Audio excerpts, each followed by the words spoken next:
Assalamualaikum warahmatullahi wabarakatuh. Kembali hadir bersama saya Sugiarto Fajar, CGP Angkatan 9 dari Kabupaten Tegal. Kali ini saya akan menyajikan atau memaparkan koneksi antar materi pada modul 1.4 mengenai budaya positif.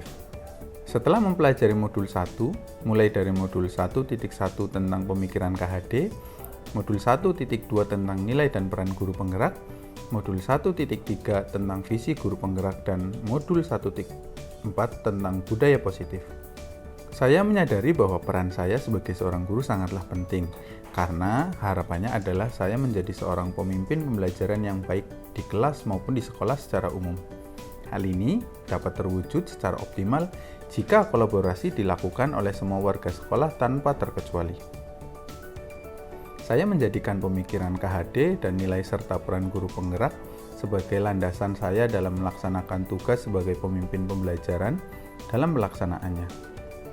Saya mencoba menggunakan prakarsa perubahan dengan pendekatan inquiry apresiatif dengan konsep baja. Selain itu, di sekolah, saya berperan aktif dalam menciptakan budaya positif di sekolah dengan menerapkan konsep-konsep inti seperti disiplin positif, posisi kontrol, keyakinan sekolah atau kelas, serta segitiga restitusi. Berikutnya adalah refleksi saya selama melaksanakan modul 1.4, pemahaman saya tentang konsep-konsep inti yang telah saya pelajari di modul ini, yaitu disiplin positif, teori kontrol, teori motivasi, hukuman dan penghargaan, posisi kontrol guru, kebutuhan dasar manusia, keyakinan kelas, dan segitiga restitusi. Berikut ini akan saya bahas satu persatu. Yang pertama, disiplin positif. Disiplin positif merupakan salah satu penerapan disiplin yang bertujuan untuk menumbuhkan kesadaran serta memberdayakan murid untuk melakukan sesuatu tanpa sogokan, tanpa ancaman, maupun hukuman. Disiplin ini dilaksanakan dengan prinsip lembut namun tegas. Kemudian ada 5 posisi kontrol yang diterapkan seorang guru, orang tua, ataupun atasan dalam melakukan kontrol. 5 posisi tersebut adalah penghukum, pembuat rasa bersalah, teman, pemantau, dan manajer. Seorang penghukum bisa menggunakan hukuman fisik maupun verbal. Orang-orang yang menjalankan posisi penghukum senantiasa mengatakan bahwa sekolah memerlukan sistem atau alat yang dapat menekan murid-murid lebih dalam lagi. Guru seperti ini senantiasa percaya hanya ada satu cara agar pembelajaran bisa berhasil, yaitu cara dia sendiri. Penghukum menggunakan nada suara tinggi, bahasa tubuh yang dengan mata melotot, jari menunjuk-nunjuk, serta menghardik. Hasilnya, kemungkinan murid marah dan mendedam atau bersikap lebih agresif. Berikutnya adalah pembuat rasa bersalah. Pada posisi ini, biasanya guru akan bersuara lebih lembut. Pembuat rasa bersalah akan menggunakan keheningan yang membuat orang lain merasa tidak nyaman, bersalah, bahkan rendah diri. Di posisi ini, murid akan memiliki penilaian diri yang buruk tentang diri mereka. Murid merasa tidak berharga dan telah mengecewakan orang-orang yang disayanginya. Nada suara yang digunakan memelas, halus, sedih. Kemudian bahasa tubuhnya merapat pada anak tersebut, kemudian lesu. Hasilnya kadangkala sikap seperti ini lebih berbahaya dari sikap penghukum karena emosi akan tertanam rapat di dalam murid menahan perasaan. Berikutnya adalah posisi teman. Guru pada posisi ini tidak akan menyakiti murid, namun akan tetap berupaya mengontrol murid sesuai persuasi. Posisi teman pada guru bisa negatif ataupun positif. Positif di sini berupa hubungan baik yang terjalin antara guru dan murid. Guru di posisi teman menggunakan hubungan baik dan humor untuk mempengaruhi seseorang. Hal negatif dari posisi teman adalah bila suatu saat guru tersebut tidak membantu murid, maka dia akan kecewa. Saya pikir bapak atau ibu adalah teman saya. Dia merasa kecewa dan tidak mau lagi berusaha. Hal lain yang mungkin timbul adalah mereka hanya mau bergerak hanya untuk guru tertentu dan tidak untuk guru yang lain. Jadi, dia akan tergantung pada hanya salah satu guru tersebut. Yang digunakan nada suaranya adalah ramah, akrab, dan bersahabat. Bahasa tubuhnya merapat pada murid. Matanya tersenyum dan menggunakan senyum yang jenaka. Berikutnya adalah posisi pemantau. Memantau berarti mengawasi. Pada saat kita mengawasi, kita bertanggung jawab atas perilaku orang-orang yang kita awasi.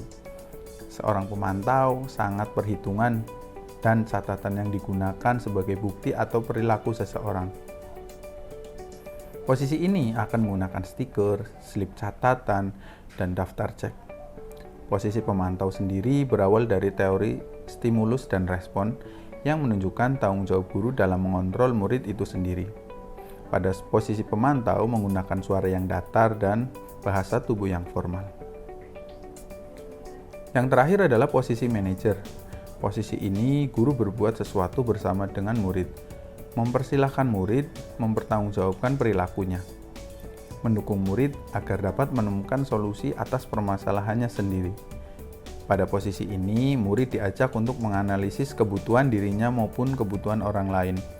Di sini penekanannya bukan pada kemampuan membuat konsekuensi, namun dapat berkolaborasi dengan murid bagaimana memperbaiki kesalahan yang ada. Tugas seorang manajer bukan mengatur perilaku seseorang, namun membimbing murid untuk dapat mengatur dirinya. Ada 3 motivasi pada perilaku manusia menurut Diane Gossen dalam bukunya Restructuring. Yang pertama, untuk menghindari ketidaknyamanan atau hukuman. Yang kedua, untuk mendapatkan imbalan atau penghargaan dari orang lain. Dan yang ketiga, untuk menjadi orang yang mereka inginkan dan menghargai diri sendiri dengan nilai-nilai yang mereka percaya. Pada penghargaan dan hukuman, ada pengaruh jangka panjang dan jangka pendek. Penghargaan efektif jika kita menginginkan seseorang melakukan sesuatu yang kita inginkan dalam jangka waktu pendek. Jika kita menggunakan penghargaan lagi dan lagi, orang tersebut akan bergantung pada penghargaan yang diberikan, serta kehilangan motivasi intrinsik.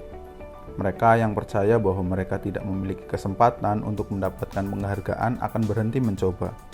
Penghargaan mengurangi atau menurunkan kualitas. Mereka yang tidak menerima penghargaan terus tidak akan berupaya lebih baik. Yang terakhir, penghargaan mematikan kreativitas.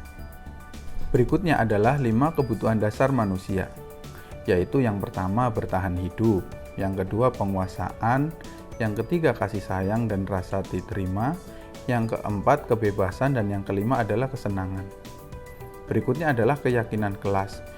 Keyakinan kelas berupa pernyataan-pernyataan kebaikan yang bersifat universal yang dibuat dalam bentuk kalimat positif dan disepakati oleh semua pihak. Dan yang terakhir adalah segitiga restitusi. Segitiga restitusi ada 3 tahap. Yang pertama, menstabilkan identitas. Yang kedua, validasi tindakan yang salah. Dan yang terakhir, menanyakan keyakinan. Hal-hal yang menarik selama saya mempelajari modul ini adalah pemahaman saya mengenai disiplin positif, teori kontrol, teori motivasi, hukuman dan penghargaan, posisi kontrol guru, kebutuhan dasar manusia, keyakinan kelas, dan segitiga restitusi. Berikutnya adalah hal di luar dugaan.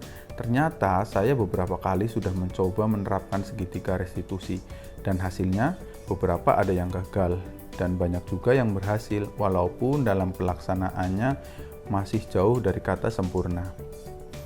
Poin berikutnya pada refleksi saya adalah perubahan yang terjadi pada cara berpikir saya dalam menciptakan budaya positif di sekolah maupun di kelas adalah disiplin positif, teori motivasi, pujian dengan spesifik atas usaha mereka.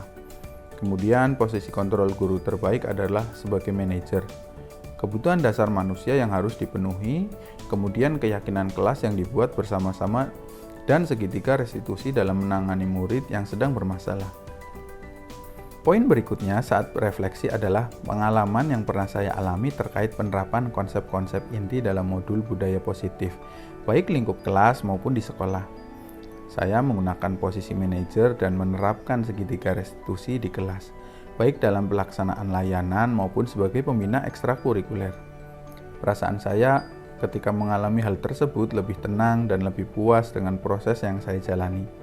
Menurut saya, terkait pengalaman dalam penerapan konsep-konsep tersebut, hal yang sudah baik adalah pemahaman saya mengenai budaya positif, dan yang perlu diperbaiki adalah proses penerapannya dalam segitiga restitusi. Kemudian sebelum mempelajari modul ini, ketika berinteraksi dengan murid berdasarkan 5 posisi kontrol, posisi yang paling sering saya gunakan adalah teman dan pembuat rasa bersalah. Dan perasaan saya saat itu tentu jelas saya lebih emosional dan lebih berapi-api. Tetapi setelah mempelajari modul ini, posisi apa yang saya pakai yaitu lebih kepada manajer. Perasaan saya jauh lebih tenang dan perbedaannya yaitu satu, prosesnya lebih tenang dan hasilnya juga lebih berjangka panjang serta dapat menumbuhkan motivasi intrinsik dari murid itu sendiri. Sebelum mempelajari modul ini, saya pernah menerapkan segitiga restitusi ketika menghadapi permasalahan murid saya. Tahap yang saya praktekkan adalah stabilisasi identitas, validasi tindakan, serta menggali solusi dari mereka sendiri yang ternyata itu disebut sebagai menggali keyakinan. Yang terakhir yaitu selain konsep yang disampaikan pada modul ini, hal-hal lain yang menurut saya penting untuk dipelajari dalam proses menciptakan budaya positif, baik di lingkungan kelas maupun sekolah adalah proses pelaksanaan budaya positif itu sendiri memerlukan kolaborasi, kemudian waktu yang lebih lama serta kekonsistenan dari semua pihak. Demikian koneksi antar materi yang dapat saya sampaikan. Terima kasih sudah menyimak. Sampai jumpa di lain kesempatan. Guru bergerak, Indonesia maju. Salam dan bahagia. Wassalamualaikum warahmatullahi wabarakatuh.